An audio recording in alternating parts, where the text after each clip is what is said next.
ஒரே வீட்டுல 2 அட்டை இருந்தாலும் 2 பேருக்குமே 2 அட்டைக்குமே வரும். அதனால எல்லா குடும்ப அட்டைக்கும் 2000 ரூபாய் மாதம் கொடுக்கலாம்னு சொல்லியிருக்காரு எடப்பாடியார்.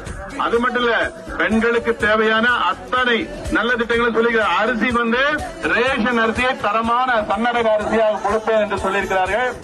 காய்கறி வாங்கறதுக்கு 2000 ரூபாய் கையில கொடுத்துறாரு. அப்புறம் என்ன சொல்றாரு, குடும்ப தலைவிகள் யாராவது அந்த குரூப்ல மகளிர் இதுல கடன் வாங்கியிருந்தா மொத்தம் தள்ளுபடி செஞ்சிட்டாரு. ஒண்ணு செஞ்சாரு, கொடுத்து கொண்டிருந்த லேப்டாப்பை நம்ம கையிலிருந்து பிடிக்கிட்டார். மாணவர்களுக்கு கொடுத்து கொண்டிருந்த லேப்டாப்பை கையிலிருந்து பிடிக்கிட்டு அது என்ன ஆச்சுன்னு கேட்டா சிப்பு கிடைக்கல.